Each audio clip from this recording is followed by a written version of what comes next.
Hello. Good morning, colleagues. We are about to start.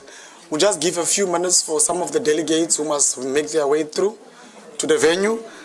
It's exactly 9:07. We're going to give a few 5 minutes to allow more delegates to come to the venue, and then we'll start with the proceedings. Thank you very much.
Good morning, ladies and gentlemen, delegates. Can we settle?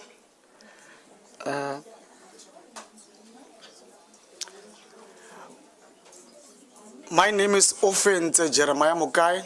I'm a member of the National Council of Provinces in the South African Parliament, all the way from the Northern Cape. The NCOP is one of the upper house of the South African Parliament. Without further ado, I don't see. Thank you. Okay. We're going to proceed with our program. As I said, I'm Offense Mokai from the NCOP, the upper house of the South African Parliament, all the way from the Northern Cape, and one of the young members of our national legislature. Without further ado, I want to welcome you all to the second day in Kleinmond, here at the Arabella Hotel. We have a slight changes in our program. We're supposed to have Honorable Majosi, who was going to do the recap from yesterday's proceedings. But that opportunity will be taken by Honorable Kobe, who's also from the South African Parliament, and she will be taking us through in terms of the recap from yesterday. In Kleinmond, here at the Arabella Hotel. We have a slight changes in our program. We're supposed to have Honorable Majosi, who was going to do the recap from yesterday's proceedings. But that opportunity will be taken by Honorable Kobe, who's also from the South African Parliament, and she will be taking us through in terms of the recap from yesterday. Now, for us to indicate from your side, if you want to make an input, you want to speak, you just put your details there and just hand it over to ourselves. I think the officials in the room will assist us with that speaking form. Without further ado, I will welcome through Honorable Kobe to come and do the recap from yesterday's session. Honorable Kobe, over to you.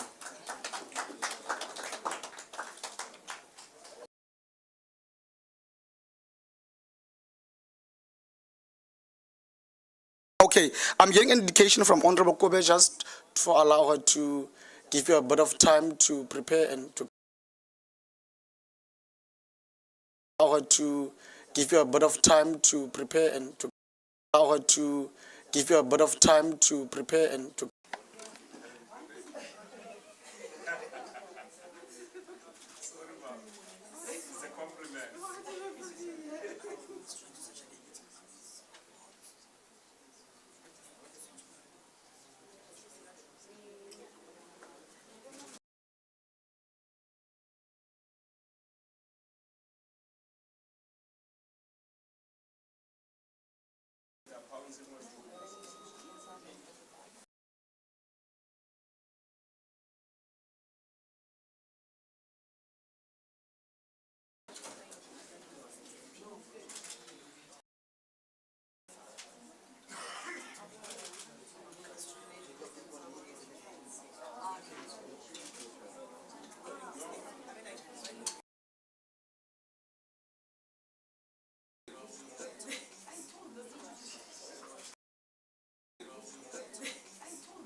While we await to have the presenter come,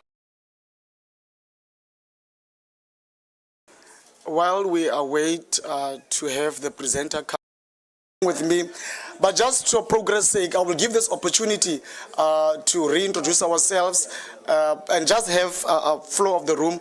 I will start from my left-hand side, and then we can just go through in terms of introductions to make sure that we are acquainted with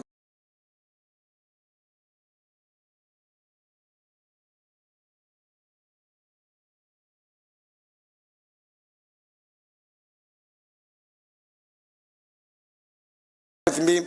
But just for progress sake, I will give this opportunity to reintroduce ourselves and just have a flow of the room. I will start from my left-hand side, and then we can just go through in terms of introductions to make sure that we are acquainted with. Thank you, Chair. Honorable Chair, greetings to all honorable delegates. Legislature, thank you very much.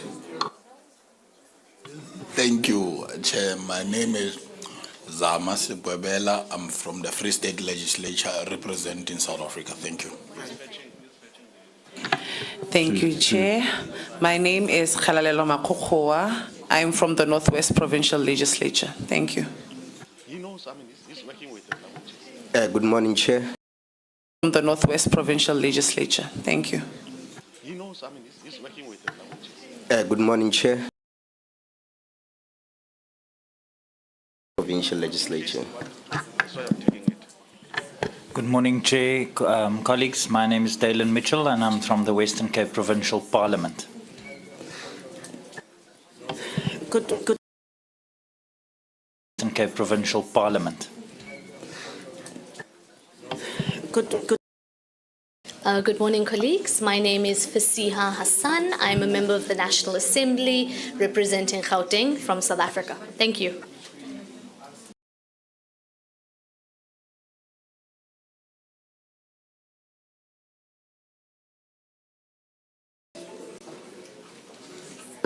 Good morning, colleagues. My name is Alexander Trimbitsky. I'm from Federation Council of the Federal Assembly of the Russian Federation. From Liverpool, a member of the UK Parliament, and I'm here representing the Interparliamentary Union as a former president of Young MPs.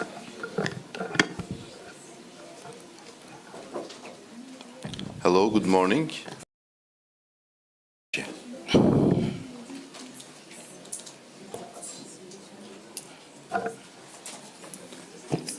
Good morning, colleagues. My name is Inocêncio João Fanjonki.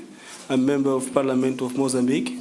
Bom dia, colegas. Chamo-me Inocêncio João Fanjonki, sou membro do Parlamento da República. Disunyani, membro do Parlamento de Angola. Good morning, colleagues. My name is Ariane Rebecca Lusa Disunyani. I'm member of Parliament in Angola. Thank you. Good morning, colleagues. My name is Bakoli Lenotata, a member of Parliament in the National Assembly of South Africa. Good morning. Good morning, honorable delegates. My name is Andisiwe Kumbaka from the National Assembly. I'm a member of Parliament. Thank you. Good morning. My name is Stephen Skwakwa, a member of Parliament in Mpumalanga Provincial Legislature. Thank you. Over to you. My name is Supra Ramueletsi Mahumapilu. I'm the chairperson of the International Relations Portfolio Committee in the Republic of South Africa. Thank you very much. Good to see you in the future. Good morning all, this is Clive Barker of the Commonwealth Parliamentary Association International. Good morning. My name is Akio Afuda. I'm Program Officer at the IPU Secretariat in Geneva. Thank you. Thank you. Good morning once again. My name is Werner Horn. I'm one of the House chairpersons in the National Assembly of the Parliament of the Republic of South Africa. Good morning, ladies and gentlemen. My name is Dennis Ryder. I'm the House chairperson for committees in the National Council of Provinces in the South African Parliament. Good morning. I'm Saki Zamklaga, CEO of the Gauteng Economic Enterprise Propeller. Thank you. Hi, Bonani Rikoto, CEO of Hansa from South Africa. Thank you. Enterprise Propeller, thank you. Hi, Bonani Rikoto, CEO of Hansa from South Africa. Thank you. Thank you very much. I think we must also do the last round here on my right. Over to you on my right-hand side. And I'm the head of G20 unit. Thank you.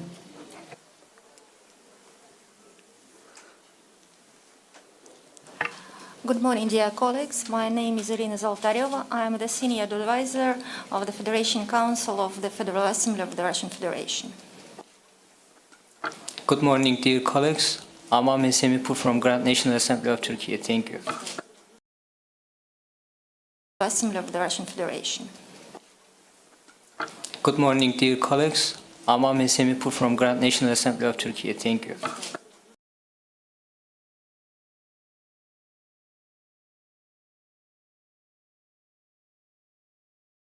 Shaykan. I am the Deputy Head of Mission of Embassy of Turkey.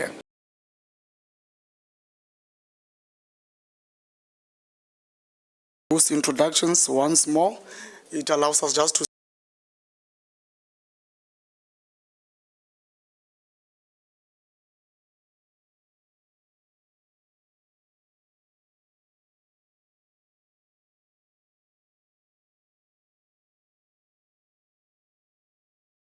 Parliament. thank you very much. And I believe that you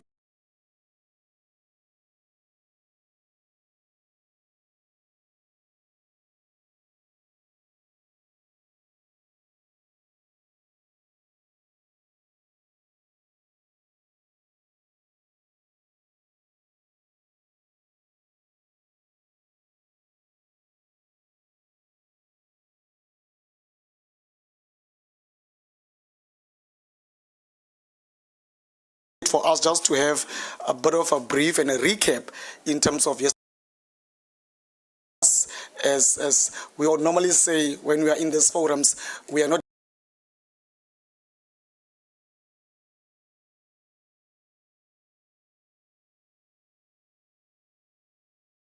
and from our different countries, you know, we are taken through, and it always strengthens us as young people because bring those thoughts. And I think we've got that unique opportunity as parliamentarians, as lawmakers, as policymakers to really make sure that the inputs and the views of young people from yesterday's proceedings. Over to you, Honorable Kobe. Let's give her a warm round of applause as she comes to the fore.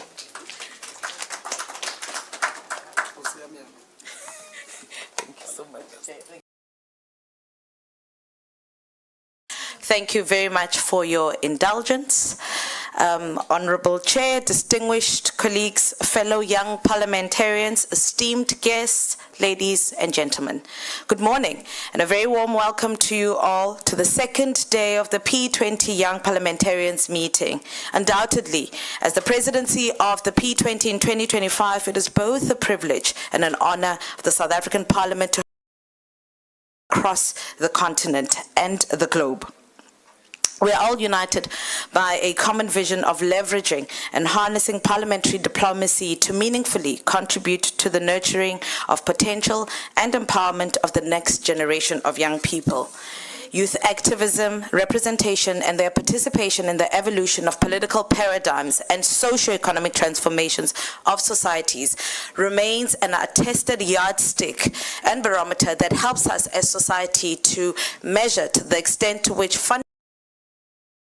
and scientifically tested prove that population composition of Africa and other regions in the world has over a large period been predominantly dominated by the young.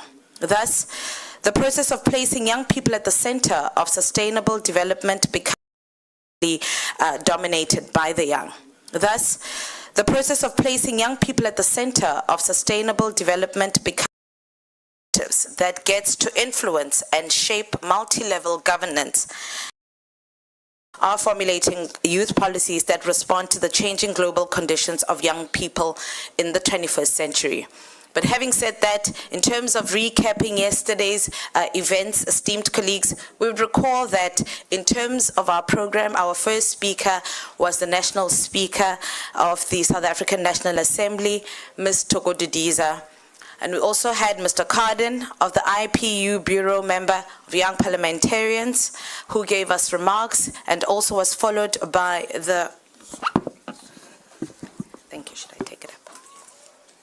And was also followed by the chair of the Y20 South Africa, Mr. Raymond Madala. We also had our very own Honorable Sapo, who gave us an overview of the P20 in South Africa. Key amongst others, Honorable Didiza noted that the P20 meeting of young parliamentarians marked a new chapter in global parliament. The reflections that she provided the youth globally as their representation as parliaments where she raised key issues of underrepresentation in political decision making. For our Honorable Speaker, Ms. Didiza, the meeting provided an opportunity to review by empowering young legislators across the globe to shape inclusive, forward-looking policies within their respective governance. In reflecting on the role that young people have played historically, especially in this country, in the fight for liberation, there was a country call that was made that in the same spirit that those young people made a difference, that leadership in this new world as well should take the very same steps to ensure that we have a much more just and sustainable world. Furthermore, particular emphasis creating an enabling environment for youth entrepreneurs and employment. The emphasis was placed on addressing structural inequalities that limit access to capital and mentorship, and also including procurement systems that favor youth-led enterprises. The Honorable Didiza concluded with reminding delegates that later today we would conclude with the adoption of a joint outcomes document which will capture the commitments and proposed actions by various speakers. In the interest of time, I will not go in the detail to mention the submissions made by the subsequent speakers, but suffice to say, the opening session held under the theme Young Parliamentarians as Drivers of Global Solidarity, Equality and Sustainability also included presentations of country reports from delegates of different countries, including Turkey, Italy, and Russia. Session held under the theme Young Parliamentarians as Drivers of Global Solidarity, Equality and Sustainability also included presentations of country reports from delegates of different countries, including Turkey, Italy, and Russia. Who's our very own young parliamentarian, provided a brief overview of the P20 young parliamentarians and made a strong, compelling case about the need to formalize and institutionalize P20 youth parliamentarians.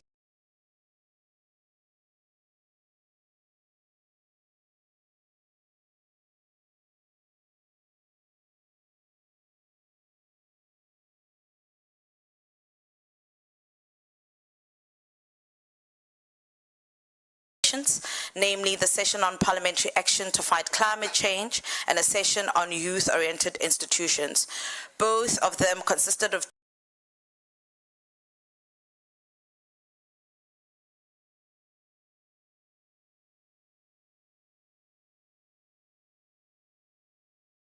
robust discussion on how to take those kinds of concessions forward. This was also we wanted to ask what structural reforms are needed to make institutions more responsive to youth needs, and how can young people be involved in the design and governance of institutions that affect their lives, and also how can institutions and universities and think tanks and civil society play a role in shaping youth-oriented policy frameworks.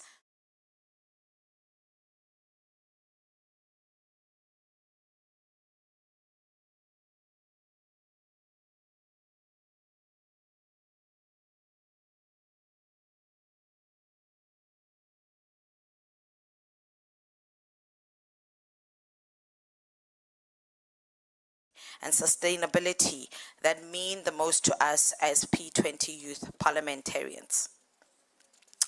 As I conclude, I would like to remind you all that as young parliamentarians, we carry a special responsibility. We're not only advocates of policies that open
Thank you.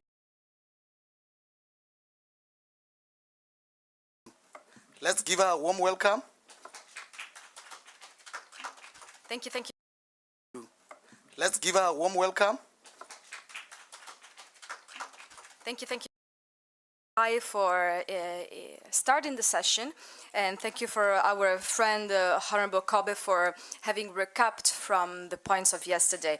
Mr. Saki Zamchaka is the acting group CEO of the Goating Growth and Development Agency. He's also the CEO of the Goating Enterprise Propeller, a provincial financial institution under the Goating Department of Economic Development, which promotes and develops small enterprises in Goating. Mr. Zamchaka is the former acting CEO of the Land Bank, Autopax, and the Passenger Rail Agency of South Africa. He has also held director roles at the Technical Go Train Management Agency and Infinity Fund, a Section 12 venture capital fund investment in asset movable rental SMEs. So we will go through several points that we all have in our program. Just to mention a couple of them, we will talk and we will see what national policies have proven an Infinity Fund, a Section 12 venture capital fund investment in asset movable rental SMEs. So we will go through several points that we all have in our program. Just to mention a couple of them, we will talk and we will see what national policies have proven.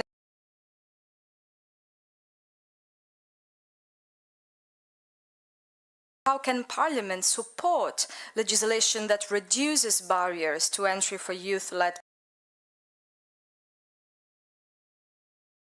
Please, the floor is yours.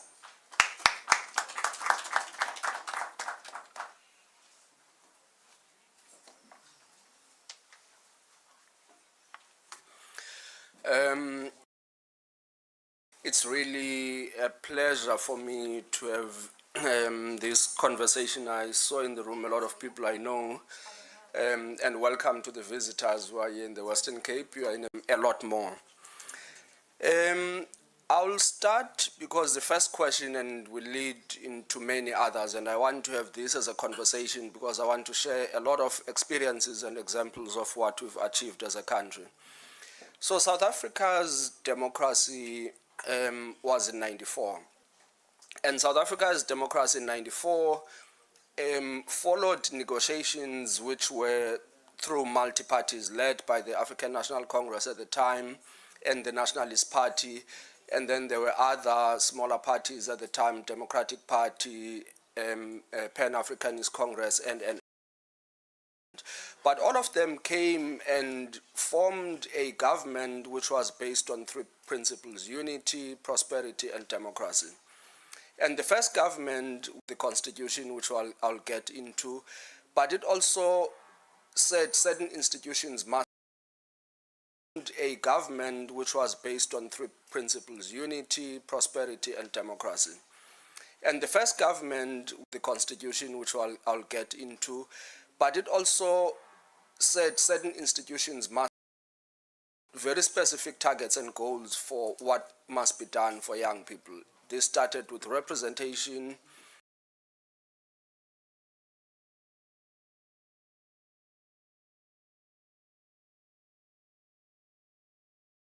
constitution, which I'll get into, but it also said certain institutions must.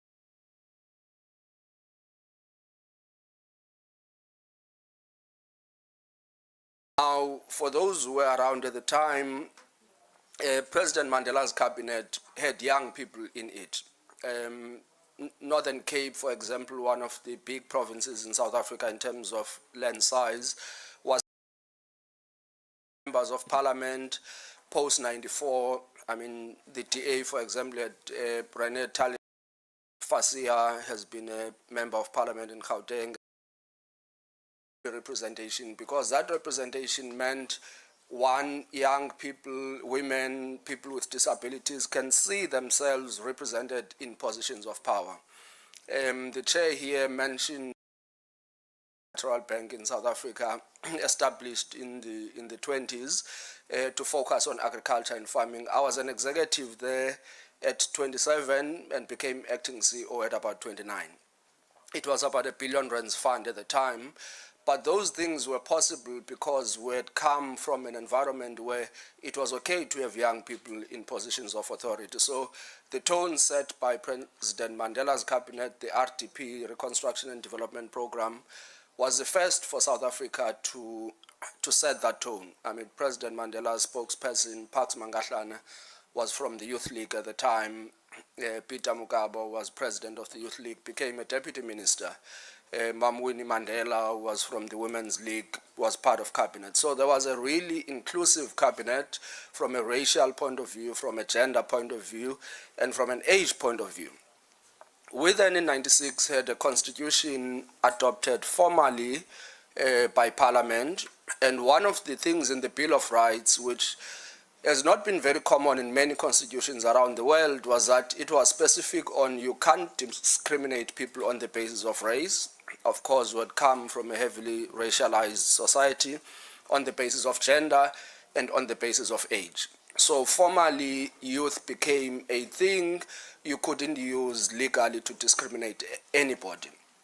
So again, that was South Africa's constitution. This was passed in 1996. And that set the tone for any policy that anyone was going to have, because the Constitution was the supreme law of the Republic. And again, many people may forget our Constitution then, and I think even now, was hailed as one of the best in the world in terms of what it had incorporated as rights of citizens. So we had a very strong institutional foundation on what were the policies that would guide what is progressive in dealing with youth. So that is one. But from then, we then had several institutions which were put in place. One was called Msobomvu Youth Fund. Msobomvu Youth Fund was one of the first funding institutions in the country which was dedicated to funding young people. By the time it got incorporated to what is now known as the National Youth Development Agency, there was that, and the National Youth Commission, which were separate institutions, one focused on policies for young people and the other focused on funding, because post-94, as I had mentioned, we had the Reconstruction and Development Program, which was about rebuild the country, grow the economy, and then redistribute, because we needed a bit of fairness. But that was followed by another economic policy, growth, employment, and redistribution, because the acceptance was, if you're going to redress any of the historical imbalances, you first had to base them on an economy that's growing. So one of the things that had to make people participate in the economy was access to finance. So South Africa then established the National Youth Commission, which focused on policies for young people. And some of these policies were quotas, that as a minimum in institutions of government, this is the number of young people you must have. Msobombo Youth Fund, by the time it was incorporated to the NYDA, I think had about R1 billion of assets under management. So it had become a significant fund whose sole focus was to fund young people. For those who are South Africans, a story you may not know, Desmond Mabuza, he's an entrepreneur who owns a restaurant in Johannesburg called Signature, was actually one of those people who were funded by Msobombo Youth Fund at the time.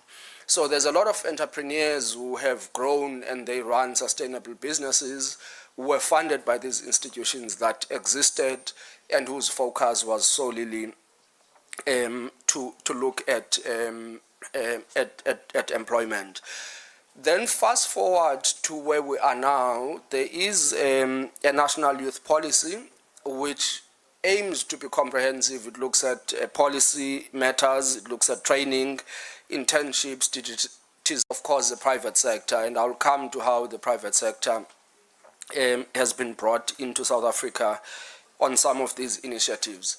The training ones are the ones, of course, the private sector, and I'll come to how the private sector has been brought into South Africa on some of these initiatives. The training ones are the ones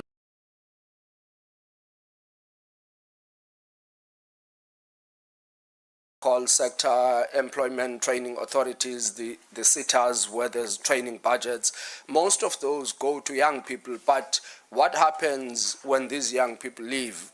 A program which was, and then the YES program, which was a youth employment scheme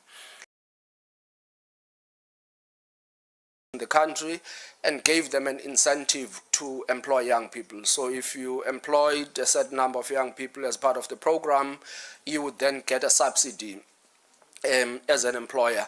And this was very important because it dealt with the excuse that, well, young people are not experienced, if you give them, it has not worked as well as we would have, but some companies have taken it very progressively. So again, we have learned by example on what succeeds and what doesn't succeed, but basically a huge going to subsidize what you believe is a cost of hiring these young people. It has not worked as well. I mean, there's limited resources.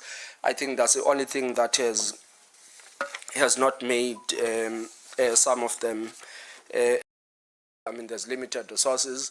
I think that's the only thing that has not made some of them, only thing that has not made some of them, only thing that has not made some of them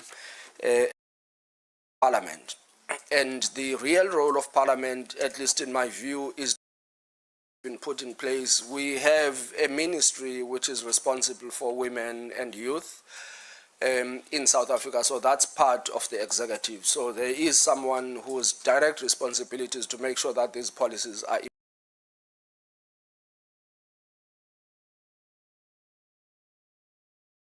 Parliament.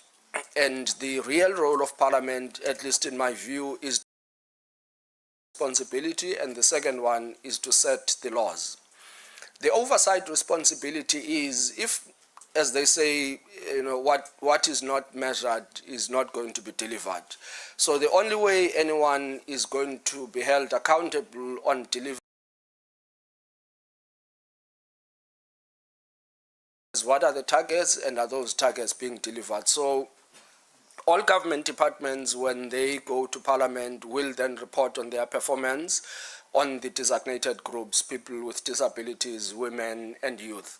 So that's one of the most important roles I think that Parliament can make and make sure that one, resources are allocated into some of the programs that are important.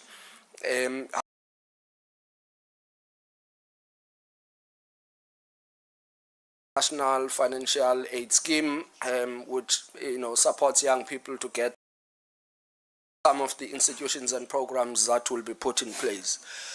But some of the things which I think parliaments, and especially the youth, and because by definition they've got to be looking at the future a lot longer than people who are old, is what are the challenges not only to young people but to growth in the world and prosperity that we are talking about. And I'll make a few examples on recent headlines. Today I saw something in the news saying VW has delayed their automation.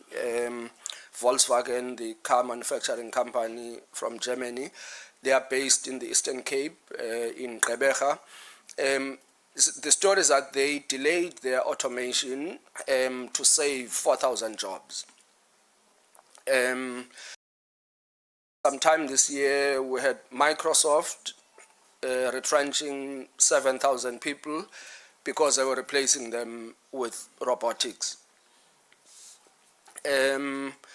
The other, again, interesting headline about a month ago about Larry to be about $450 billion.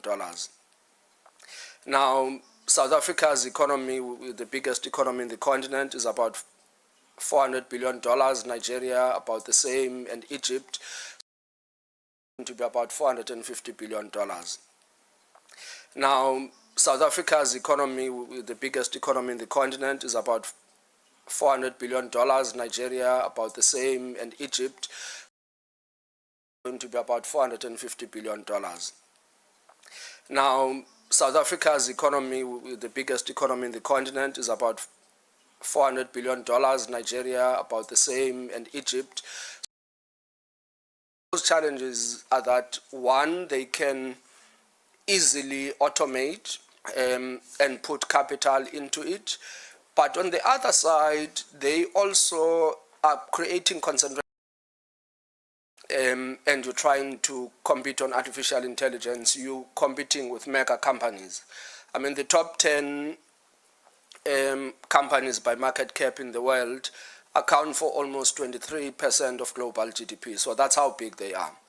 Yes, these are valuations, and we may argue tech bubble, we may argue this, we may argue that, but you can see that there's an overweight of mega tech companies with the influence they have in the economies. And that concentration brings a lot of challenges.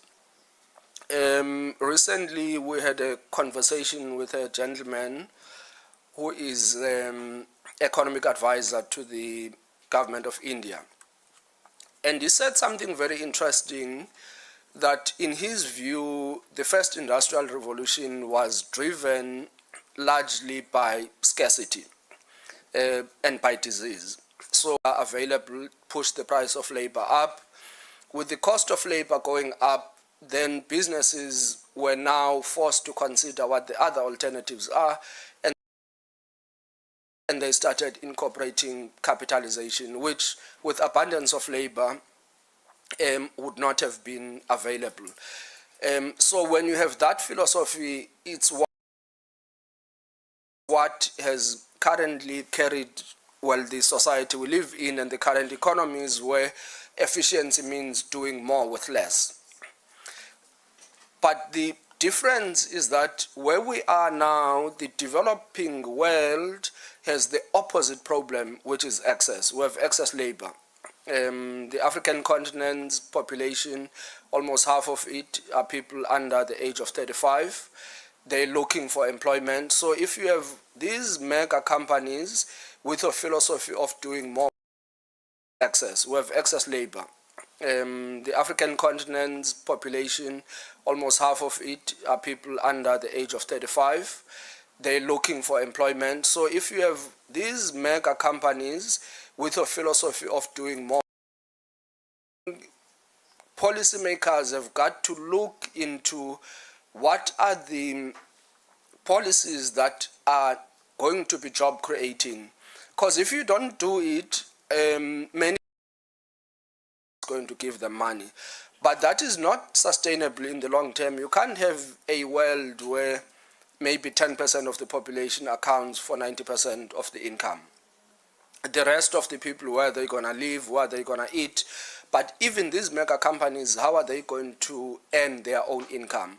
So I think from a policy point of view, and especially in gatherings like this, and in a world where multilateralism is being challenged because everyone, led especially by some of the big economies, is being too inward looking, the only way you are going to deal with some of these challenges is to try and have policies that are common across countries, because if you don't, you're creating arbitrage in the system. People will move from different jurisdictions to jurisdictions that are common across countries, because if you don't, you're creating arbitrage in the system. People will move from different jurisdictions to jurisdictions. Don't have to comply. We've seen it with tax, which is a point I will get into. So from an employment point of view, not because it's a social thing or it's an ethical,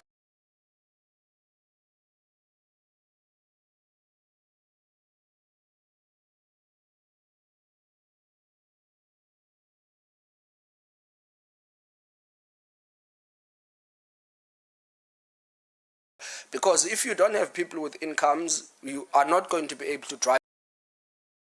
Is really going to be one of the challenges, which if you take it to young people who may want to do businesses, that concentration becomes a challenge on market access. How are you going to compete in the rest of the world? Everywhere. I mean, now people can go online and buy clothes from the expense of local demand in certain jurisdictions. Now let's move then to the other point I mentioned in passing, which is tax, where again tax laws need to be looked at.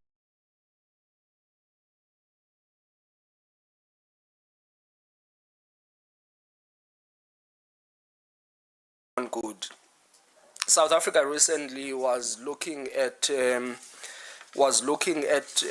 bill for copyrights and the film industry entertainment. And some of the big companies were then challenging South Africa in wanting to tax them or promote local artists.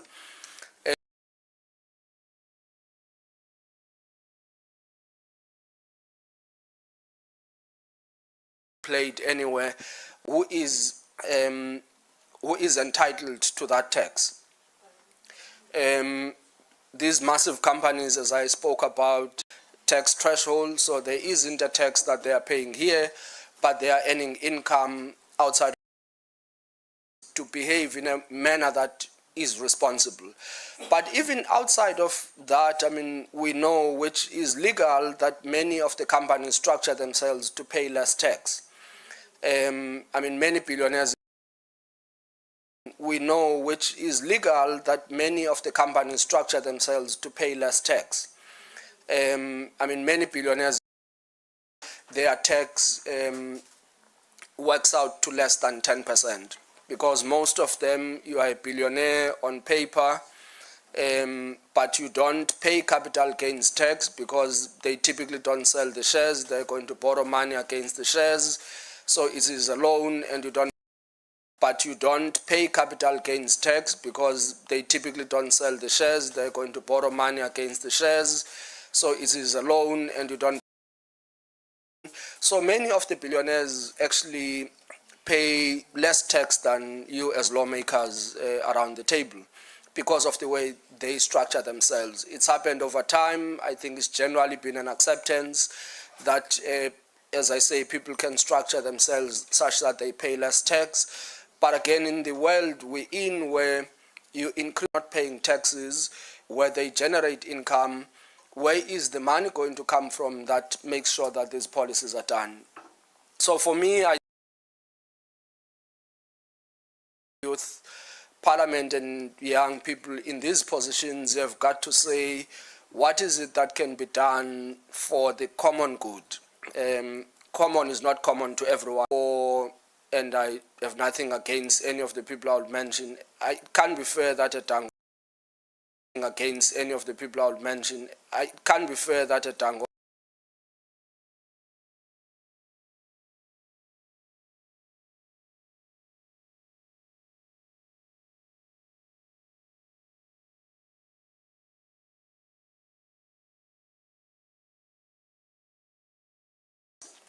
an average less tax than the people in this room.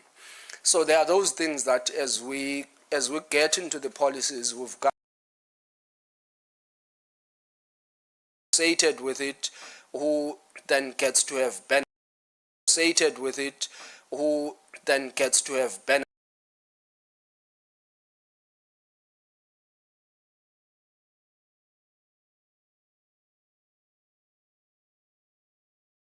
Artificial intelligence, where now many things that were done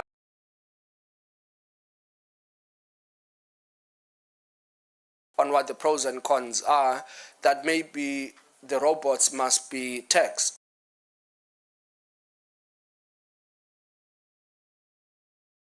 And I use them purely for example purposes as well. If they retrench,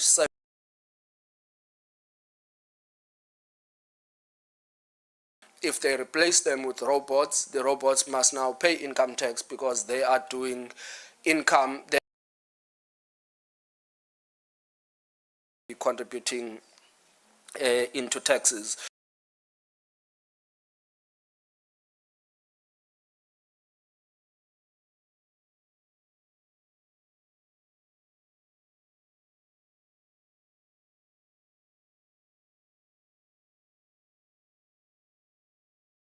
The National Youth Development Agency gives grants, and the grants are focused. The training ones are people getting bursaries to go to universities, and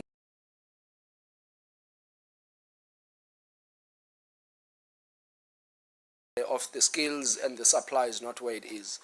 So NYDA puts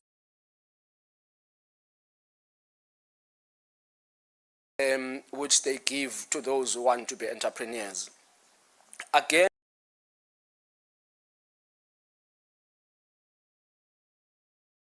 who starting small businesses may not have the equity to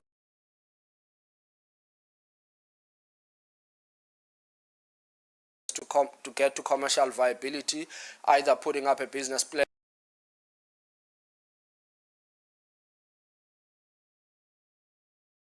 NYDA has done, but the different provinces have also their funding agencies. Where I come from, the Gauteng Enterprise Propeller, we did a youth fund with the NYDA where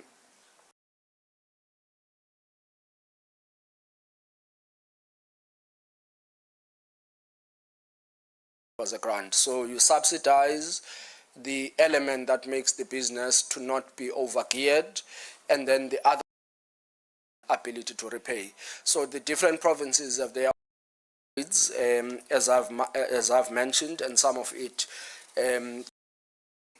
like any part in the world, have rural economies, have what we call townships, which are basically urban areas that are underdeveloped, and there's also been policies that are focused on that. Whether it's what we call spaza shops in South Africa, which are small, typically only much attention to the acronyms.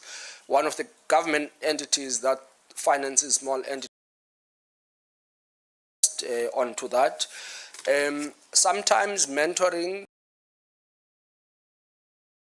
much attention to the acronyms. One of the government entities that finances small entities to provide coaching, sometimes physical space, which is needed for these entrepreneurs.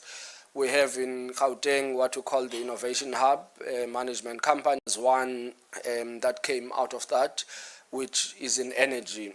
These guys offered solutions on energy, and what they putting together solutions that solve a specific problem. So what these guys did was they could make solar solutions available to households,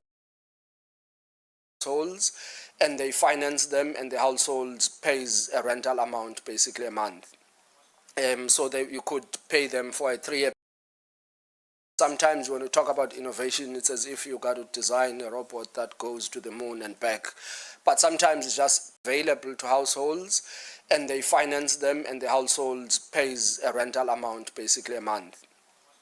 So that you could pay them for a 3-year. Is a rental amount, basically a month. So that you could pay them for a 3-year. But what that did was that you could maybe have a stove and a light bulb off the grid. You were able to repair a month. In terms of South African rents, those rentals were less than 1,000 rands a month. That subscription on DSTV, one of the cable companies for TV. So they offered something like that, subscription on DSTV, one of the cable companies for TV. So they offered something like that. Either had no energy security because of the grid not being reliable, or people who the grid hadn't reached yet. So suddenly they could have opportunity to have, and that is policy and legal environment to support young people. And that's why if you have institutions like G20, it is easy for South Africa to host parliament where there is a significant number of young people. They were not brought up just because P20 was coming. They are really members of parliament, and across province. They are really members of parliament, and across province. Speaker of Parliament, I think she probably was in her late 30s, 40s when she was Minister of Agriculture and Land Affairs. So there are real examples of people who got into positions young because, you know, the policy environment forced us to get. There are real examples of people who got into positions young because, you know, the policy environment forced us to get. And then the next step is when you have these mega projects that are happening. We've had announcements of investments in infrastructure where government contributed 100 billion into it. Who are the companies that are going to put up the infrastructure? Some of it may be digital, some of it is civil, and hard infrastructure that's going to get the economy growing. And it is important that, you know, part of that chain are companies that were involved in. So I will leave it there, because I think my hope is that we have a lot more conversation, so that as the practitioners who are on the other side seeing where the blockages are on certain things that can be done, we can then, you know, hear from you as lawmakers where you need support on. But the bottom line, which is where I think government becomes an equalizer, is that there will always be market failures. There are certain things that are not going to be appealing for people to do because there's no money to be made out of them. There is a public good which, you know, becomes of public benefit, but we've seen even in that on, you know, information which some of it could have been classified as a public good, but now disadvantaged those who don't have access, to try and neutralize it. And that's where I think governments need to take a little bit of responsibility, and parliamentarians have a lot more to play that guarding role on: is the executive doing the right thing? Is the private sector doing the right thing? Because in the case of South Africa, I think that's where sometimes you've not put in a lot of the focus. The assumption is that they are profit-driven and they will do what is right for their shareholders. But what is right for the shareholders may not necessarily be good for the country. But particularly for us, I think we have a lot to share on what institutional mechanisms we've put in place to deal with young people, and they are varying degree of success, and be good for the country. But particularly for us, I think we have a lot to share on what institutional mechanisms we've put in place to deal with young people, and they are varying degree of success. And a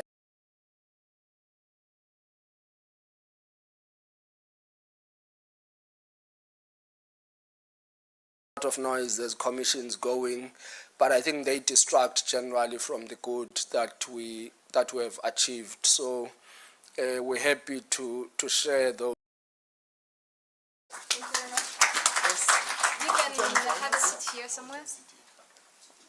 So you're ready to take all the questions that might arrive. Thank you very much, Mr. Zamchaka.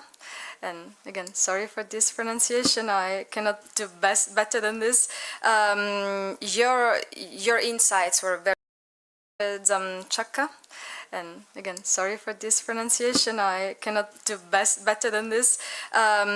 Your insights were very useful, very interesting. Honestly, I could relate with many of them, also by comparing the Italian landscape and the South African landscape, especially when he talked about all these programs and funds that we make available.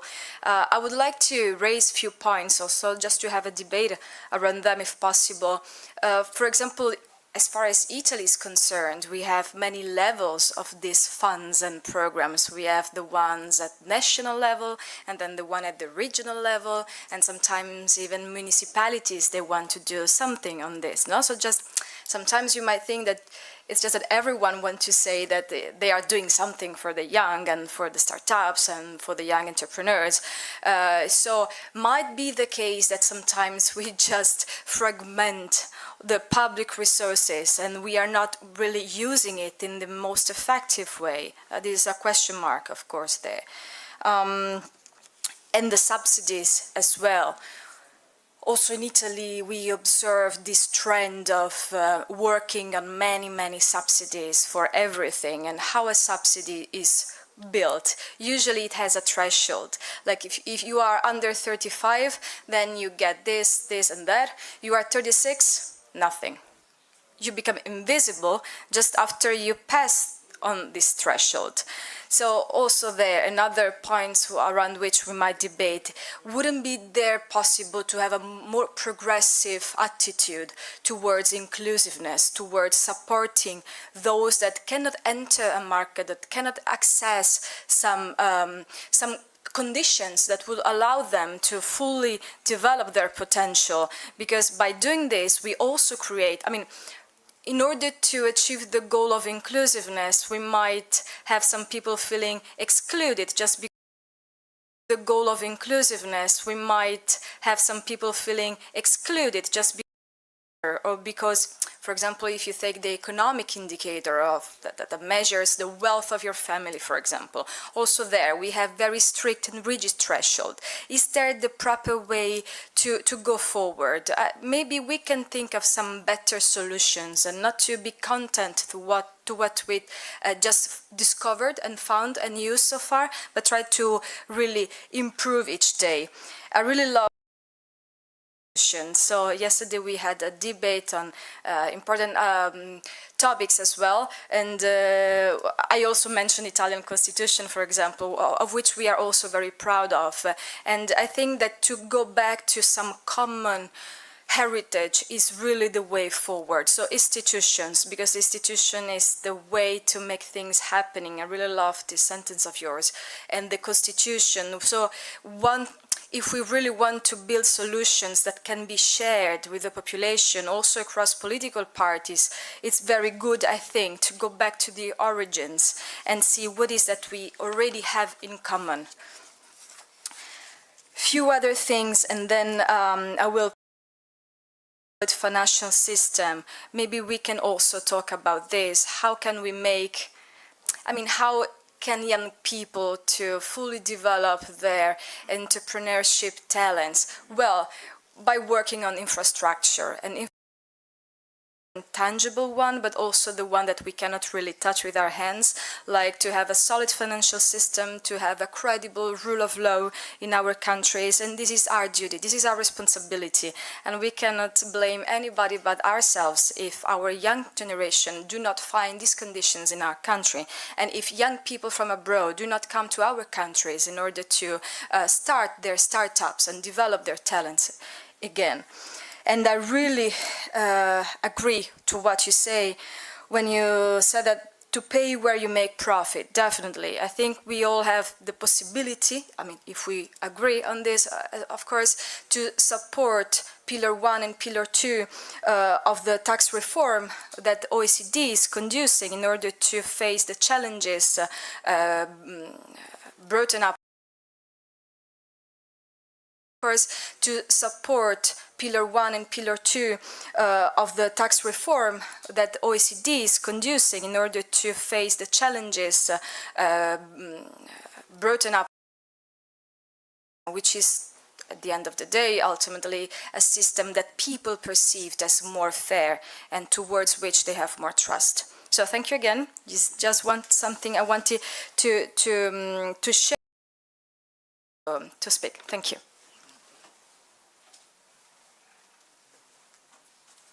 Thank you very much to Honorable Honore for those remarks, and thanks to you, Mr. Zamtlaka, for that input that you've made, and I think opening the floor for us to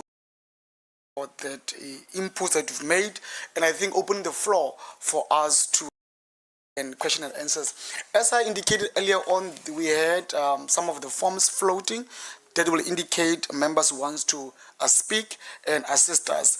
You know, one of the challenges as a presiding officers is to manage time and to manage the flow of process.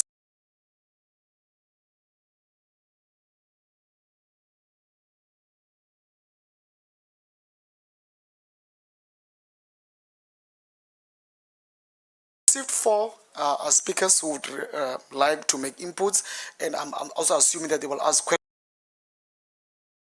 I will do it in this fashion. We received 4.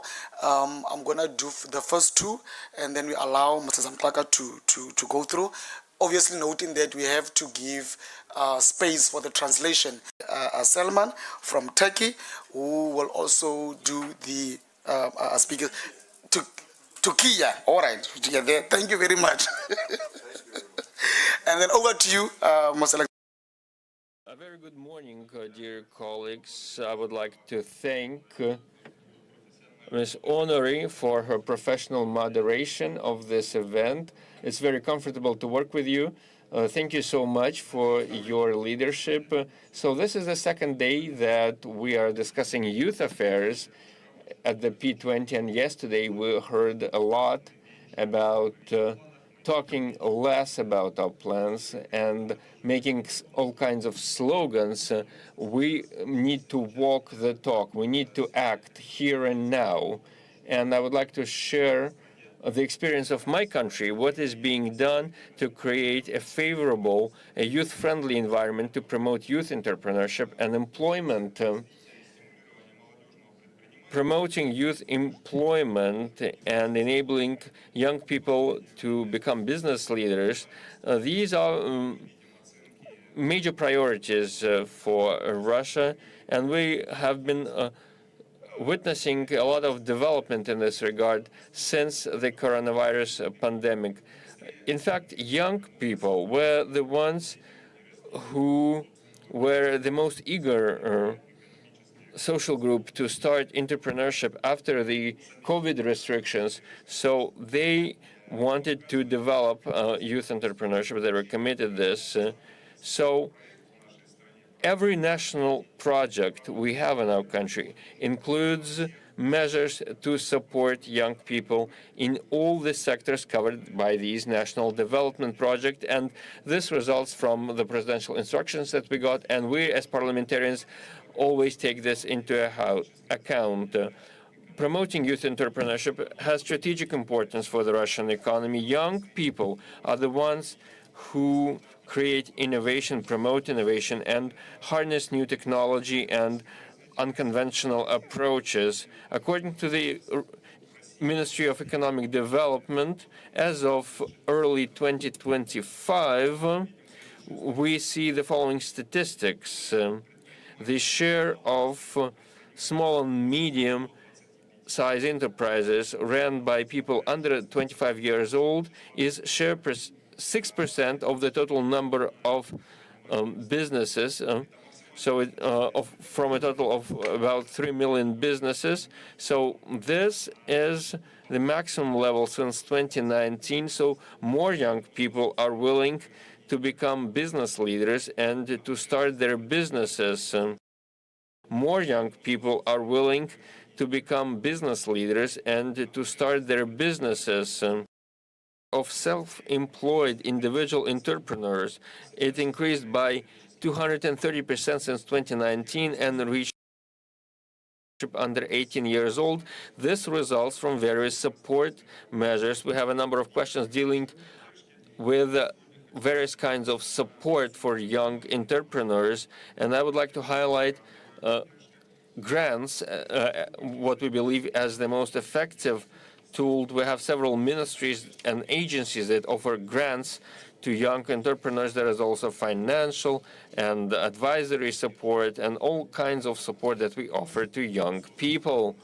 We have created a special foundation for supporting innovation, which offers targeted programs that targets various categories of young entrepreneurs with a focus that work in the technology-related sectors. For example, students, university students who have some innovative projects, and when we see that these projects can succeed as private enterprises, they are entitled to grants in order to make their innovative projects materialize.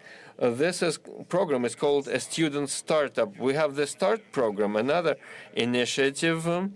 It's early days still for this program, and it covers projects outside of the technology sector because we also believe that there are also other important sectors.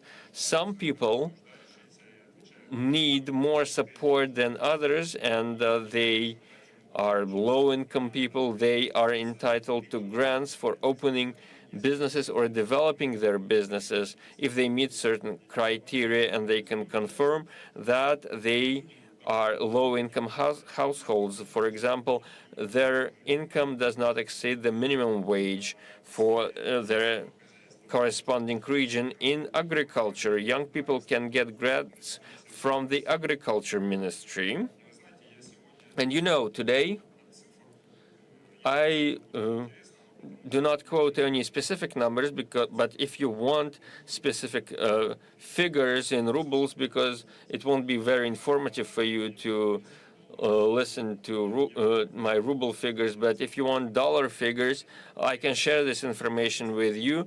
And we're talking about substantial funding resources that we're allocating to this effect. So these and other measures are all part of national projects. I spoke at length about our national projects yesterday already for promoting youth entrepreneurship, but our national projects, they cover not only entrepreneurs, but also students, school students and university students, postgraduate and undergraduate students. There is a national project, Youth and the Children.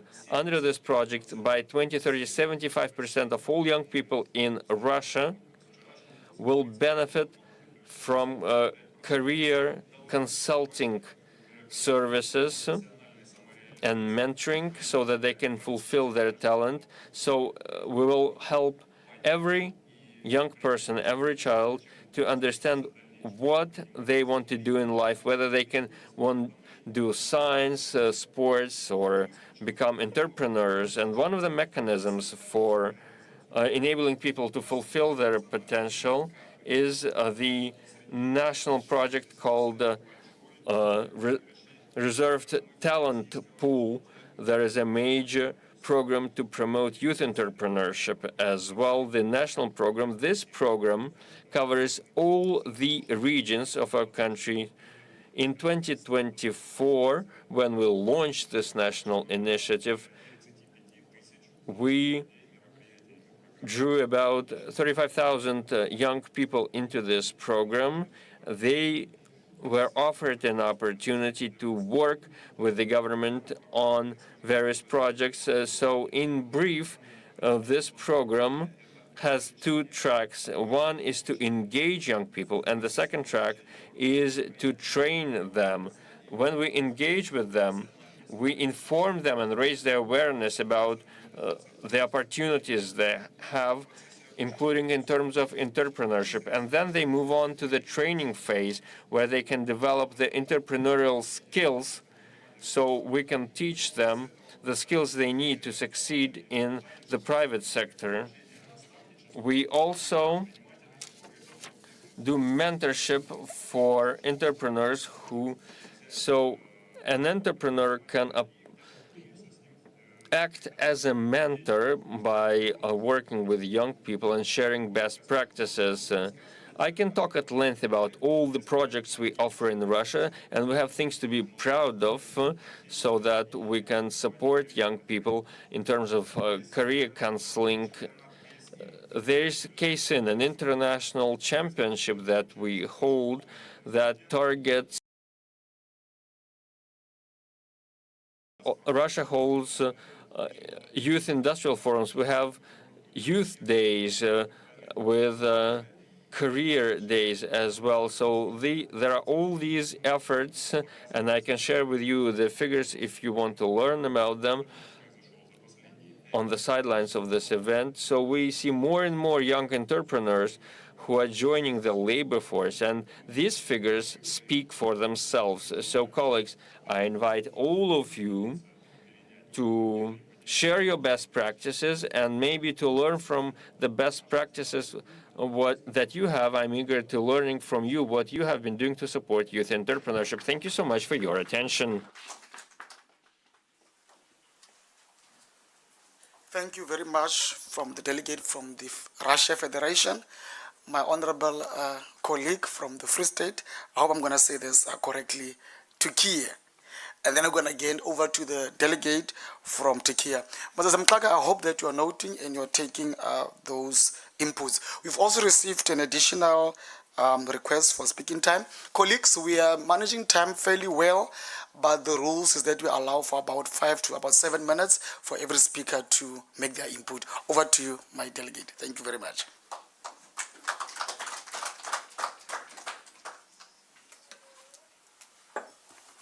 Dear Chair, dear colleagues, first of all, thank you for all about your sensitivity about the pronunciation, especially my friend Hodada. Thank you. Thank you for all about your sensitivity about the pronunciation, especially my friend Hodada.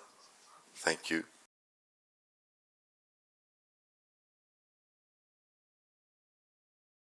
We are living in an age of change, digital transformation, the green economy.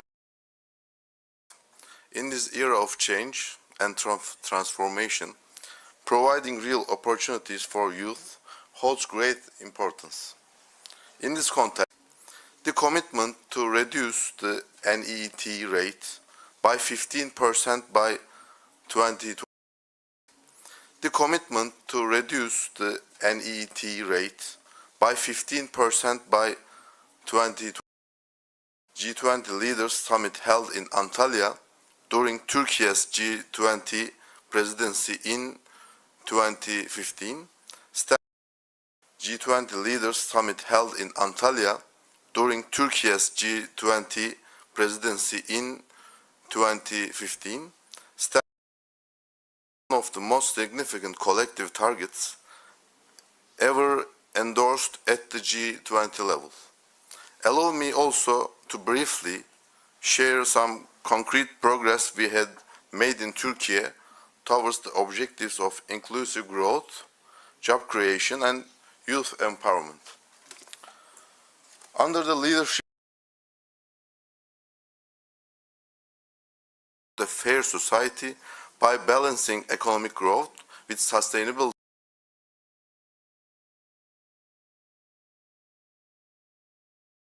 and policy interventions, youth unemployment has fallen to its lowest level in the past 2 decades. This year stands at 15%. Our national policy significantly contributed to the empowerment through job placements and vocational training programs, as well as through initiatives in the machinery, software, and clean energy sectors, and grants under the Young Entrepreneur Scheme. Young innovation funds in our technology development zones have provided 1.2 billion Turkish liras in funding to more than 3,000 startups, supporting the realization of initiative ideas. Under our national employment strategy, we are delivering modular training to 250,000 young people in areas such as solar panel installation, green hydrogen, AI coding, and cybersecurity. Dear colleagues, as we prepare our youth for the jobs of the future, let's equip them with green and digital skills demanded by a transforming labor market. Let's not offer our youth mere hope, but tangible opportunities. Thank you.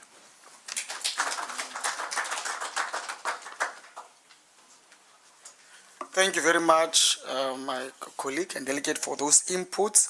I'm going to hand over to Mr. Mtlaka. Just are you comfortable to take these 2 speakers, and then we'll do the last 3 speakers. Over to you. Thank you very much. No, thanks, honorable members. I think a lot were comments and sharing of experiences around the world, which we welcome. And I think for me, that's the point on, what has worked elsewhere. And because sometimes we think we're seeing problems for the first time when they are fairly common. So I can confirm some of the things are the things we're dealing with. So the honorable member from Italy, for example, is correct. So in South Africa, we also have the national government, provincial government, and local governments. And sometimes they have different programs that they are doing. But for me, you would rather have that problem than less. May create fragmentation, but I think if the programs are done well, they offer opportunity for collaboration. As an example, what we did with the National Youth Development Agency, that were a provincial entity, we partnered with them and said, you have a grant, we have loans, what can we do together? So sometimes those opportunities do exist. And I agree also on what we call in South Africa the missing middle or gap market. So as you solve a problem, it causes asymmetries somewhere. But I think, again, that's a function of development, because you start with a group that's the one that's heavily discriminated. And as things equalize, you find that as you come to the equilibrium or middle, there's new asymmetries you create. So I think, again, coming back to policymakers, the point when those things happen is to review and say, well, maybe we no longer have as much of a specific youth problem, but we have a problem of a dual society where there are those who are privileged and those who are underprivileged, and let's find solutions for those who are underprivileged, irrespective of where they are in terms of age. But as I'm saying, those are things that happen as you resolve the problem. So it's good things to have, but the point is, for me, when you get there, to be willing to change. And I think the world is challenging us now with things changing as fast as they are, that the policies and the laws need to keep up with the changes as they come. But I agree that those are some of the challenges that we get in this, where, again, the word she uses about inclusivity, that we pursue a world that attempts to be as inclusive as possible than to keep being along racial, age, lines where most people benefit in prosperity. And I think the broad, again, questions about rule of law and institutions and financial systems are important because you're not going to find much development where there's no certainty. And rule of law means different things to different people. Democracy means different things to different people. Some Asian countries have, Western countries have. I think generally in the African continent, we've inherited a lot of the West, from different parts. But I think all of us, what we're looking for is some sort of certainty. We know how things are going to happen. We know what the rules. What we're looking for is some sort of certainty. We know how things are going to happen. We know what the rules are, and there's safety.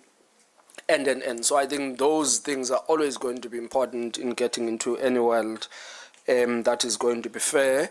Yes, a lot of reference on the tax reforms is OECD.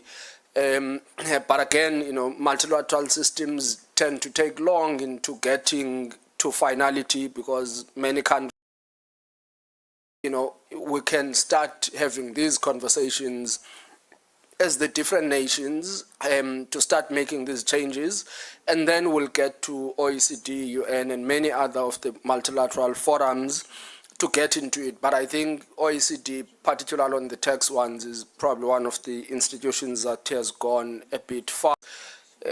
Many of these companies have found loopholes and they behave differently. But I think beyond also just the laws and policies, the companies also from where they originate, they need to understand that the message is that of inclusivity and many others. And also the honorable member from Russia. Interestingly, I was in Moscow last year as part of BRICS.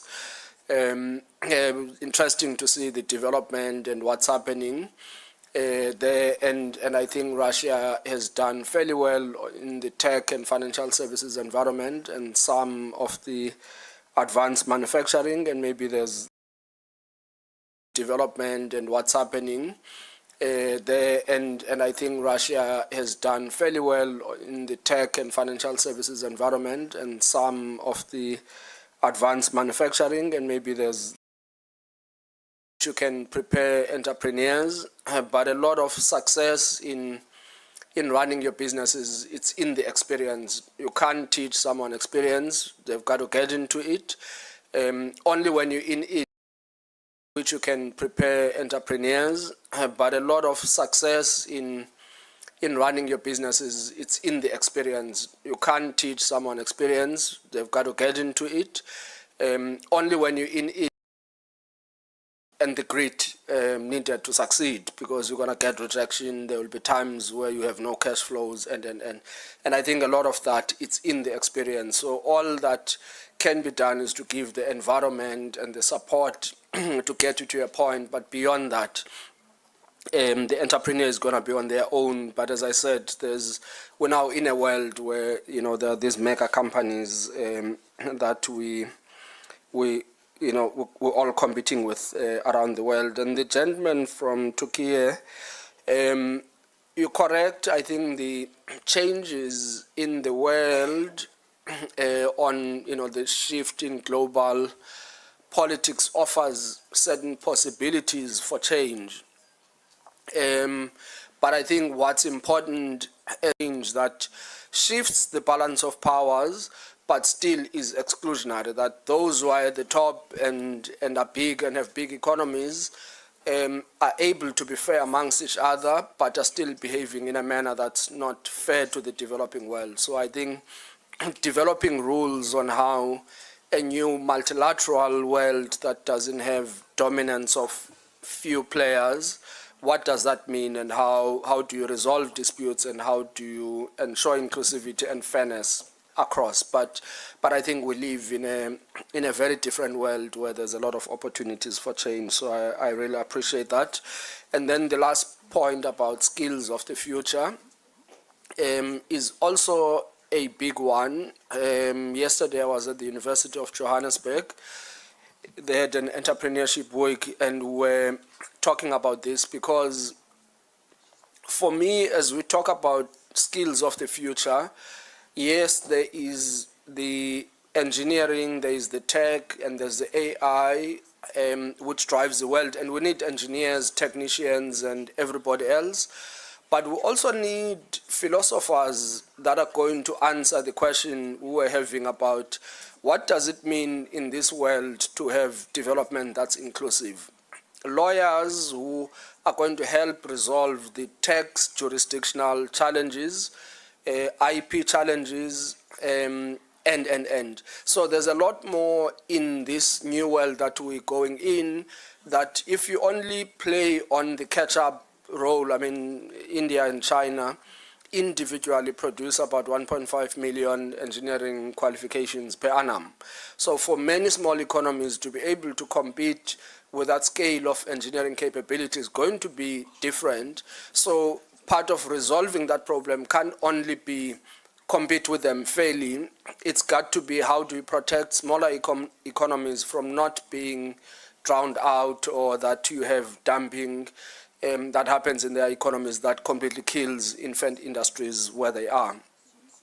But overall, I think it's correct that it can't just be hope. Something must be done, and I must say, I think I'm proud that here in South Africa we've put something on the table, which are the programs.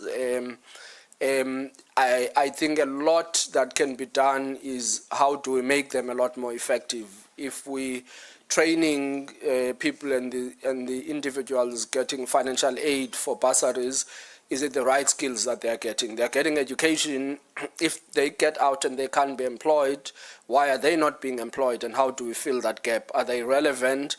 Because, I mean, let's take one example, computer science. Many people who do degrees in computer science, by the time they complete, tech has changed from what they studied when they started in year one. And how do you bridge the gap for them to be relevant to industry needs then when they leave? So I think those are the things we got to fine tune as we deal with it. But the rest of it, I think, were comments which are very welcome. Thank you, Honourable.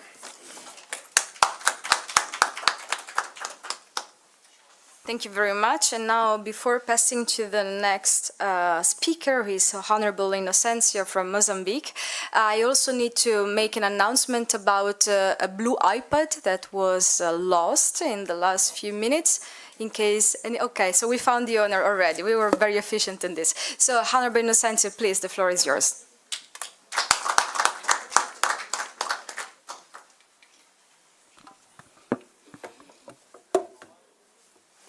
First of all, good morning. Allow me to speak in Portuguese. I know there's a translators there, so you guys can follow.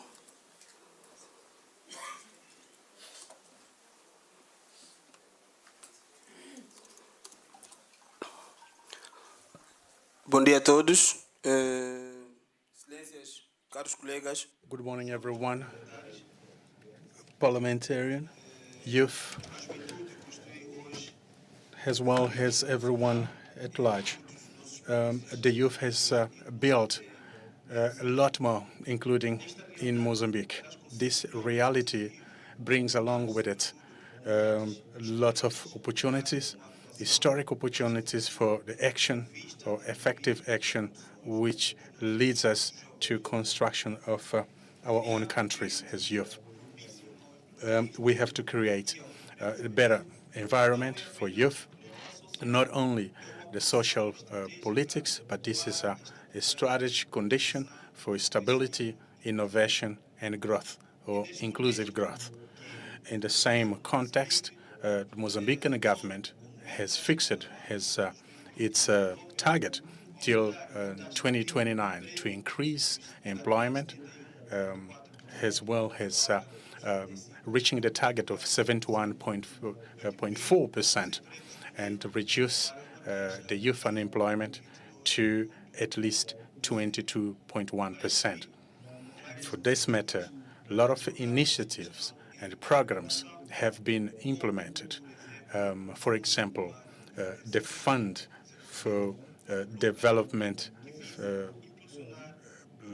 development of local employment and youth deployment in order to be able to create jobs, not only, but to help the community at large within the country. We also have created almost be able to create jobs, not only, but to help the community at large within the country. We also have created almost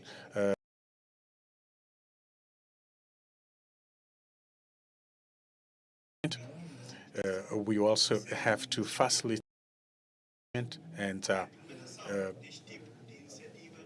other initiatives that the country has.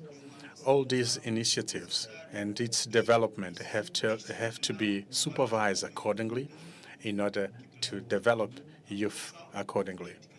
The promotion of politics, integrated politics that secures the training as well as innovation, connecting some schools and employment.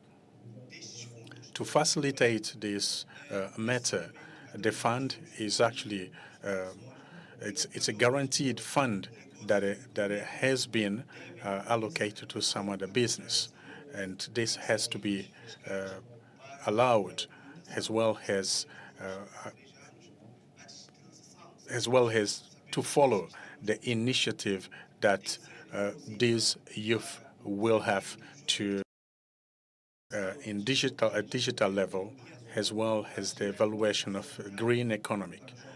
For youth, the promotion of partnership, international partnership, which has potential exchange for good practice, investment, as well as some projects that are led by youth. While youth, we need to assure that our voices are heard in a positive way and lead the growth in our country. We have to elaborate and participate actively for those that have to assist on the country's commitment. We have to reaffirm that our commitment as Mozambique is to work hand in hand with all other countries in this forum in order to transform the youth potentially into a very not only successful but the matured way of dealing with this matter as youth. I thank you.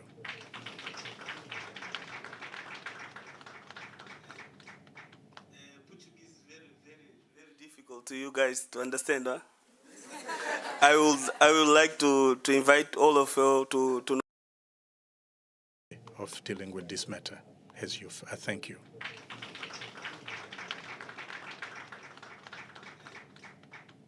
Portuguese is very difficult to you guys to understand, huh? I would like to invite all of you to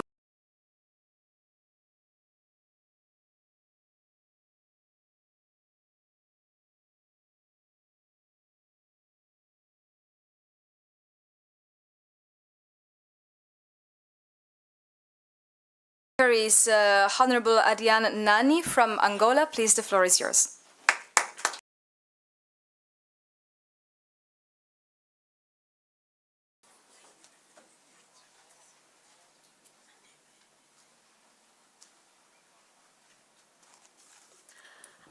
Bom dia a todos e a todas.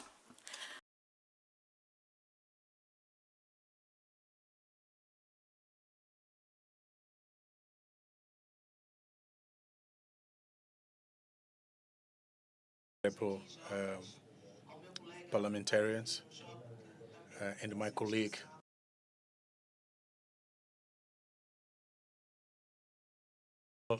speak in Portuguese, unfortunately, but it has most of other countries in Africa. It has youth as the main population.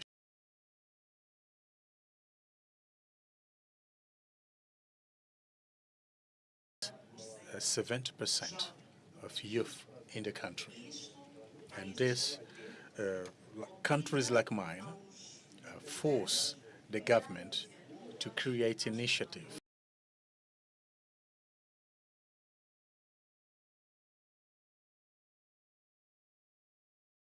objective for the present and the future of the youth.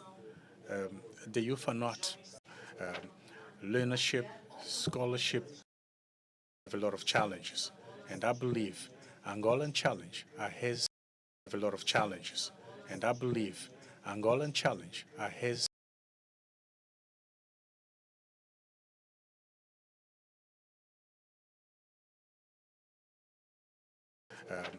learnership, scholarship,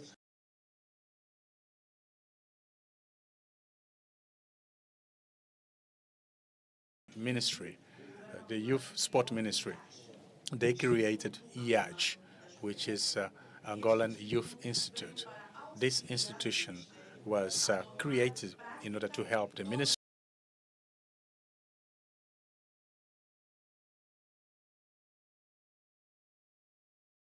initiative from youth. And from IAJ, the Angolan government focus in the community because African countries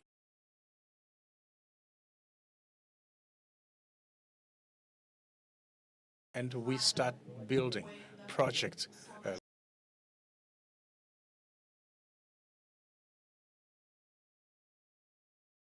and with such projects, a lot of youth have to be integrated to agriculture, so the youth may be able to become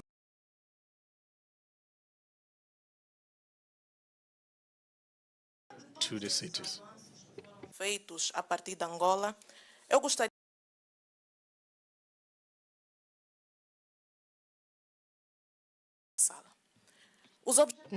to all of you.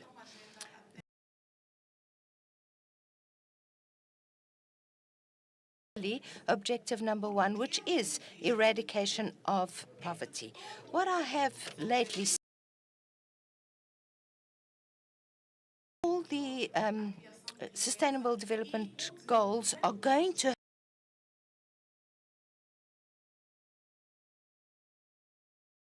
have to join all the programs and all the projects that have been created in order for us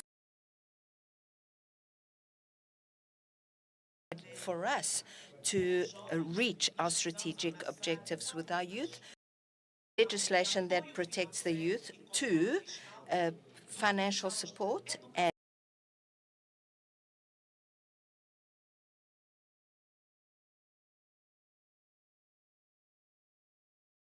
mentorship. Why do we need legislation to protect our youth? Because it's them.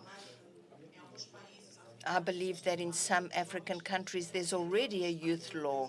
I know that some European countries have for the youth. But how many need to embrace those laws so that the objectives of our youth can become a reality? Number 2, funds. Obviously, without funds, we're not going to reach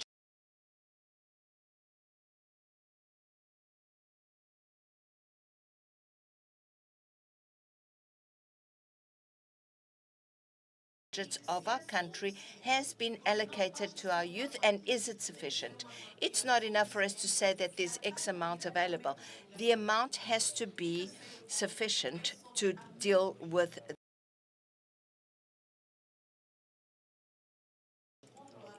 youngsters. We need to help them so that we can actually produce fruit. Let us not forget education. Education, wherever you are, can transform.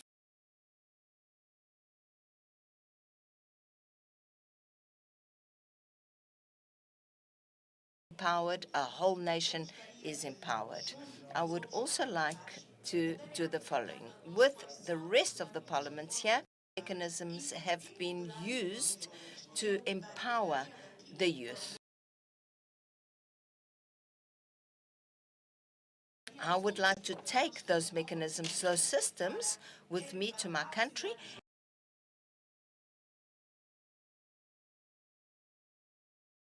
in entrepreneurship and in agriculture. Only like lives and the well-being of our youth and all African youth.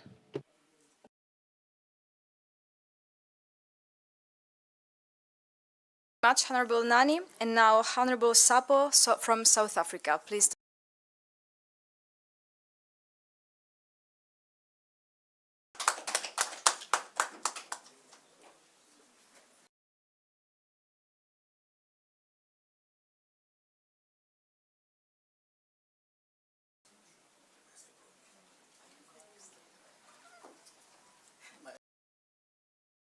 I thought I'm going to speak where I was because I have a few things. Mr.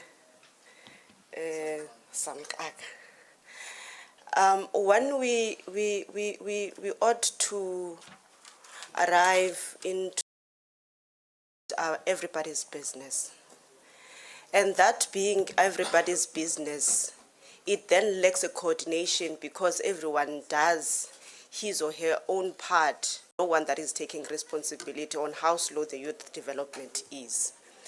The second thing that I wanted to raise is that, yes, we all agree that small business, the sector itself. The second thing that I wanted to raise is that, yes, we all agree that small business, the sector itself, we then capacitate it. What needs to be done is for us to be deliberate about the red tape reduction initiatives.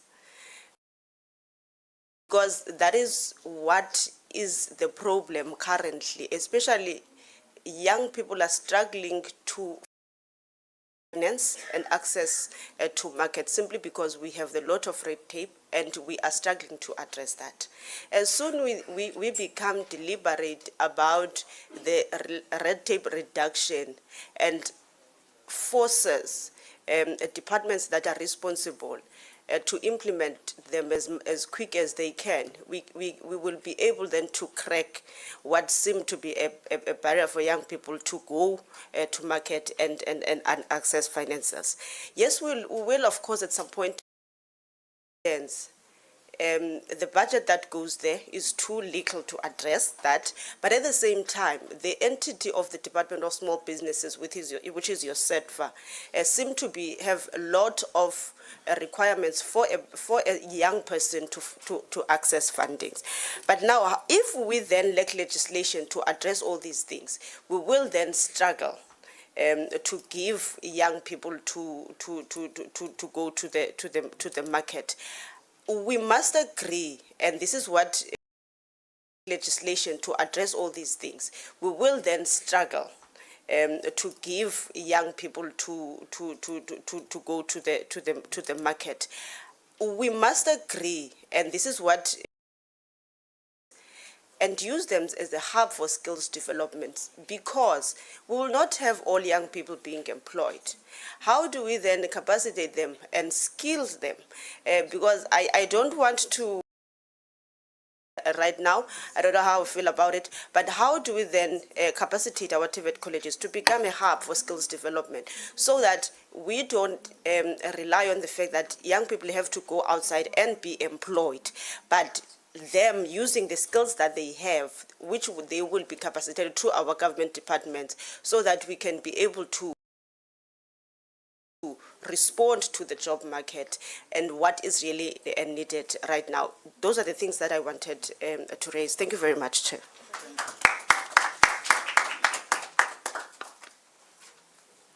Very good, thank you. Thank you to our colleague. And now, Mr. Zamkaka, the floor is yours to address the points raised.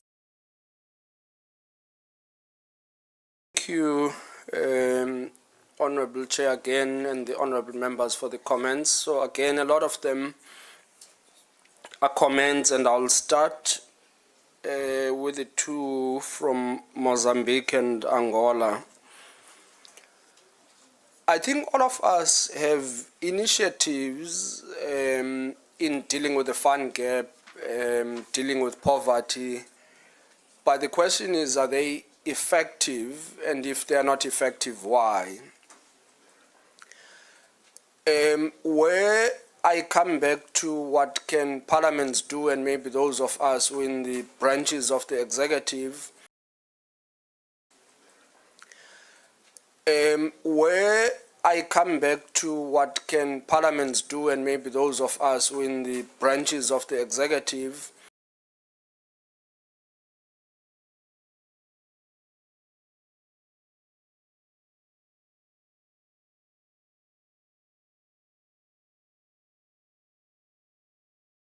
on how we deal with certain things.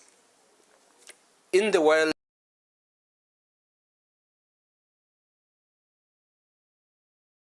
economics, then actually I studied here, University of the Western Cape, and then a research with COSATU at the time on the basic income grant.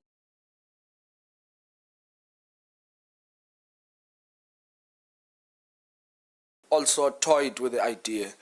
And a lot of it is in this world of super companies, the super rich. I mean, Oxfam have more wealth than half of the 750 million people. You know,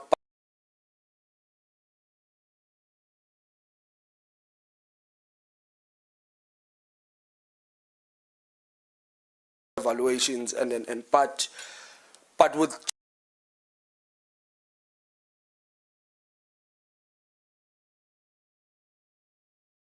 saying Larry Ellison or Elon Musk could become trillionaires in our lifetime.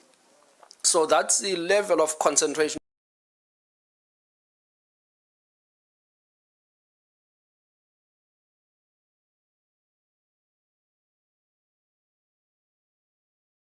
At some point, but it's been a big safety net, which is the social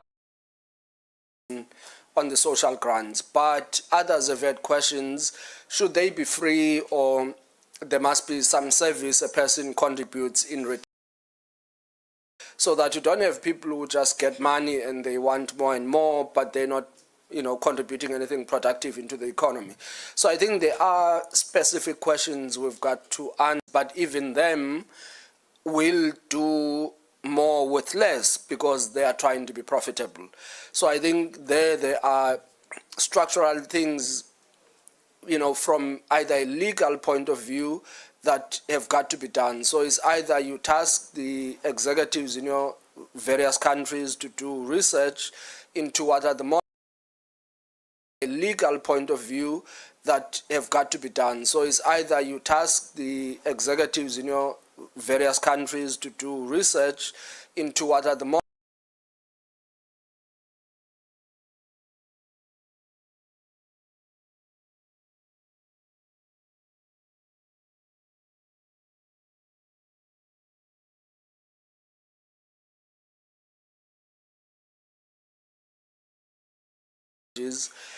from the honourable member from South Africa are part of the solutions in, you know.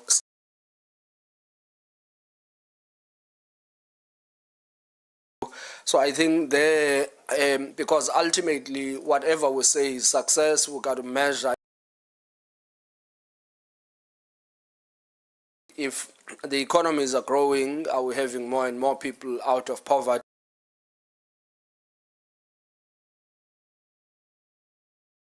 Requires deliberation and, most importantly,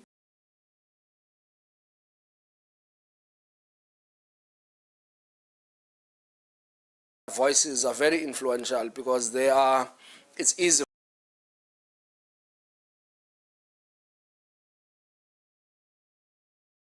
I think sometimes even when the conversations are not being looked at in a lot more, and I'll use an example of the auto industry in South Africa. The auto industry in South Africa, I think, employs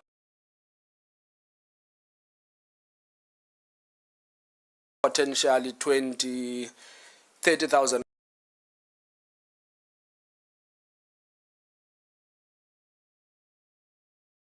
It's a 30-70 split.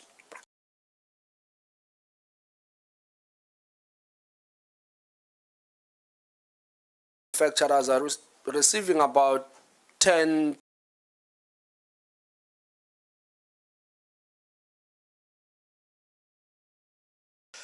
the rest of it, which is those who are and. But on top of the subsidy they get a year, there's import duties on cars, which means the cars we are buying in South Africa are 30-40% more expensive than they should be because we protect. Research that's being done is, would we not be better off with opening up the market without people can get monies cheaper? You may lose some jobs on the manufacturing side, but retail, repairs, body and mechanical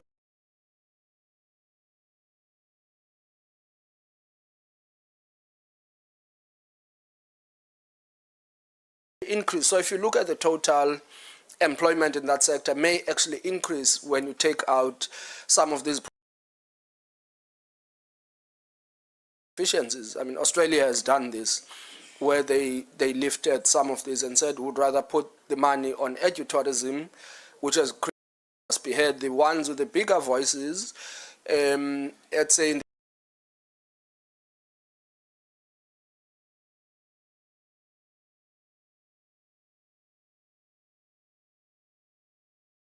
the Asian manufacturers, in the case of the South African market, they've grown.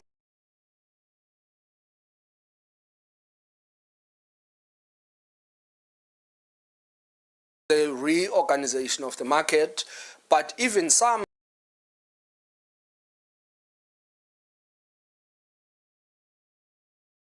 BMW said, okay, if we can't export to the US, we'll export to Canada. So they've looked at alternatives.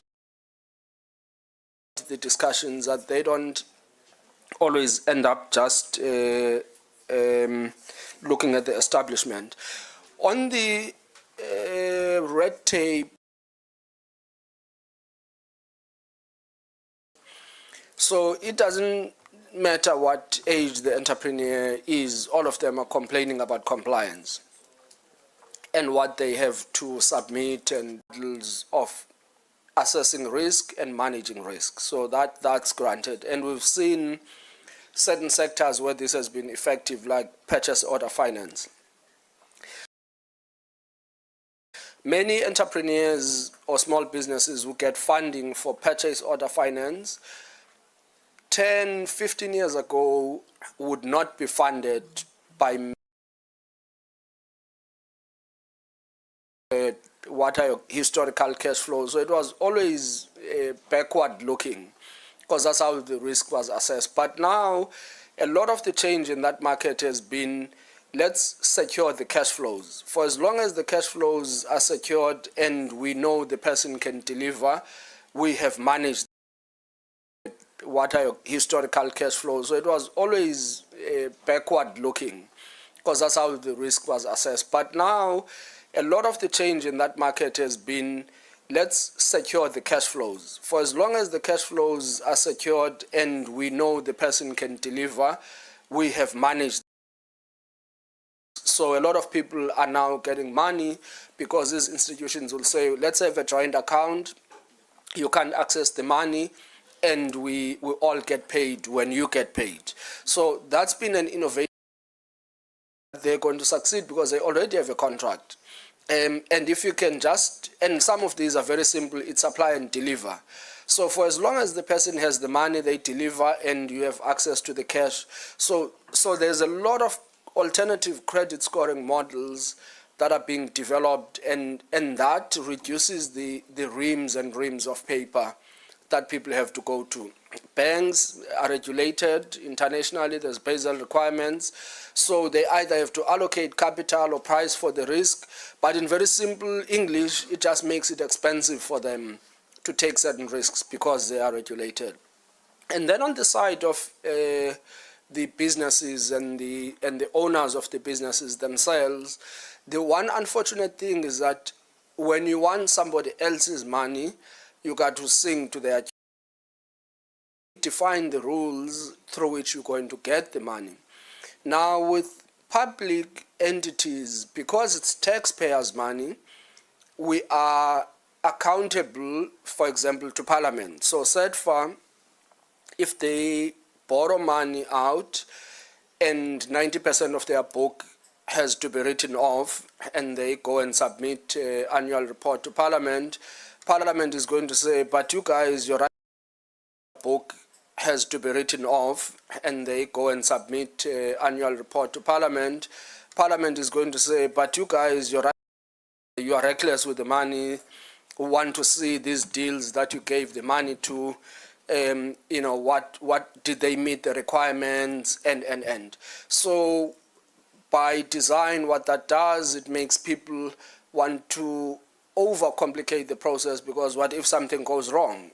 You can't, like, unlike a private, out of 10 deals, between 1 and 3 are going to go bad. As long as the 7 goes well and it covers the portfolio, because no one naturally wants to lose money. You know, the fund is doing well, the shareholders are going to accept it. But in state-owned companies, one deal that went wrong, it can be R1 million deal, can lead to an investigation and somebody's career is on the line. So while entrepreneurs feel they have to comply with the red tape, equally the people on the other side making the credit decisions have a lot of compliance on their shoulders, that if things go wrong. So I think the risk profile and risk tolerance that we have also has got to be common amongst us. On, you know, the policymakers can't have an unrealistically low tolerance for risk, but want development to happen. Development is going to happen at a cost, and that cost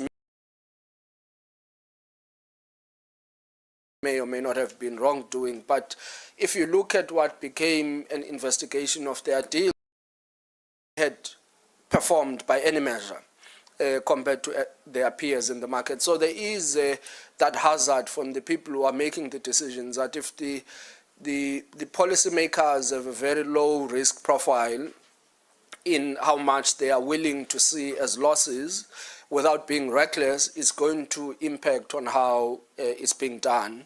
So I think, you know, the portfolio committees in Parliament that are on trade and industry, finance, and do need to say in these state-owned companies, because we have portfolio committees in Parliament that are on trade and industry, finance, and do need to say in these state-owned companies, because we have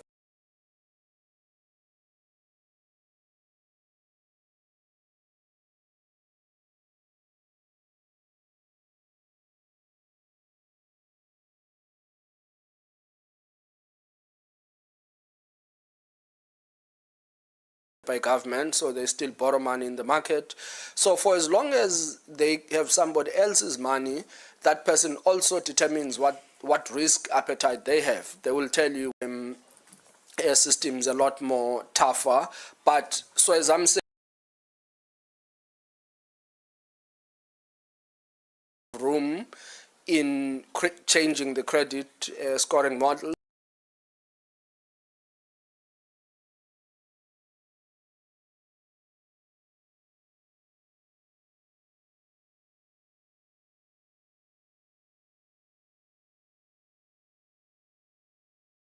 Come in. We set up a fund like that with the ITC, Industrial Development Corporation, where we put 50% of the took a first loss position in it, and that fund has done very well. But we also funded people who were doing alternative credit scoring.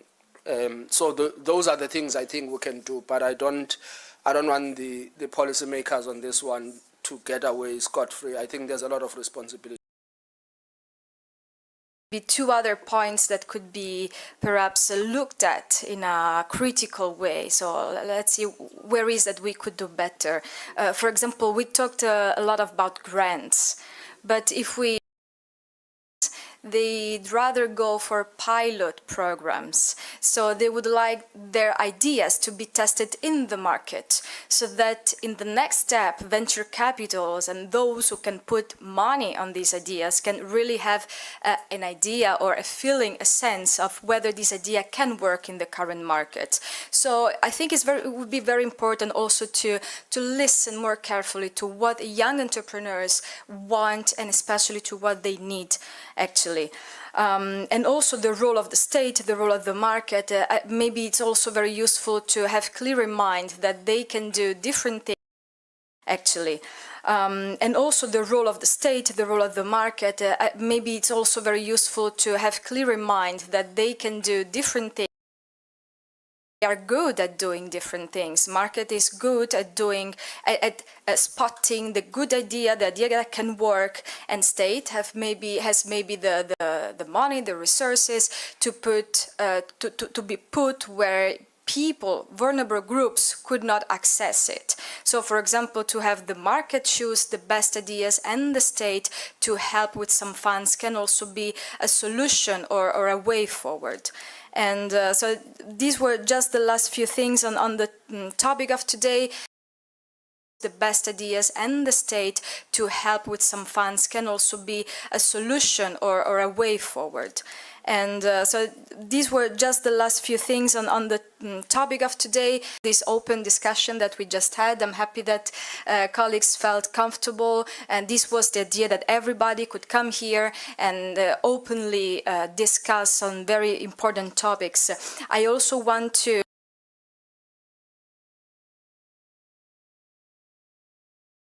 their nations, but actually put some critical spirit to the discussion, because I think that people who are watching us, because we are streaming on YouTube and on some other platforms, and so let me also thank those who are following our works, they expect from us that we do, as young MPs especially, we are not just content with the status quo, and that we want to change things for the better.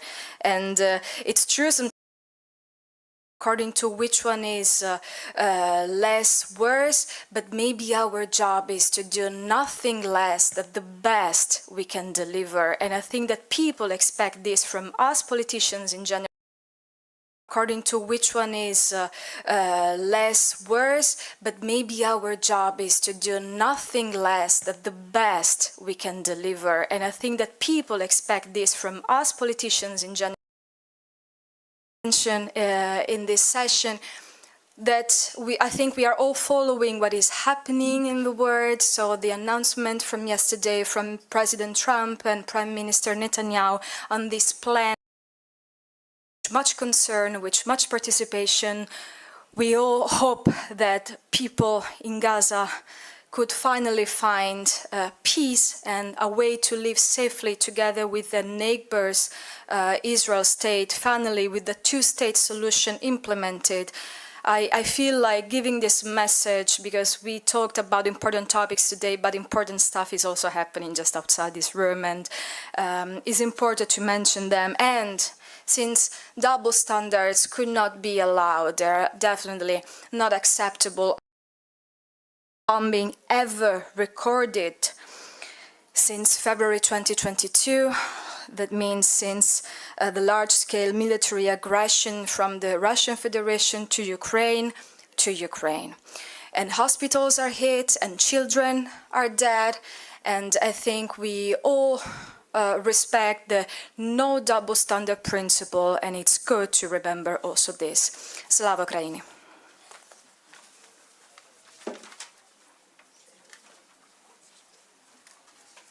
Thank you very much, Honorable Honori. Let's give a round of applause for those closing remarks.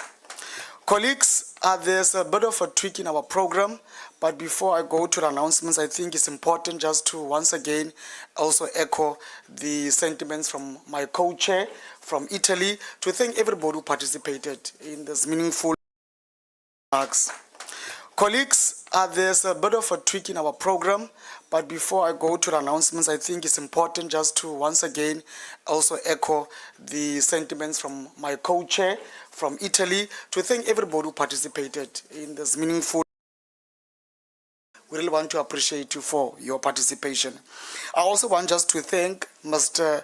Asaki Zamtlaka, our resource person. Thank you very much for that insightful presentation and also for responding officers from both houses of parliament, the NCOP and the NA, for affording me and allowing me the opportunity to chair the second day and the first session of the day. It's really a privilege and an honor to be here to chair this session. We are going to go for a break, a 30 minutes break. I'm very generous today with time. The honorable member from Free State allow me with the powers vested in me to give that break and comfort break. There is a lot of behind the scenes work that is still taking place that will guide us through our day for today. So a bit of a trick in our program. We are going to break for about 20 to 30 minutes, and then we're going to resume with the policy document, the session that will be chaired by my colleague, Honorable Nodada. So I'm going to be gracious with a 30 minutes tea break, and then we'll resume later. With those words, thank you very much. But I want us just to give ourselves a round of applause for all our participation this morning. And with that, I'm saying that this meeting and this session is adjourned. Thank you very much.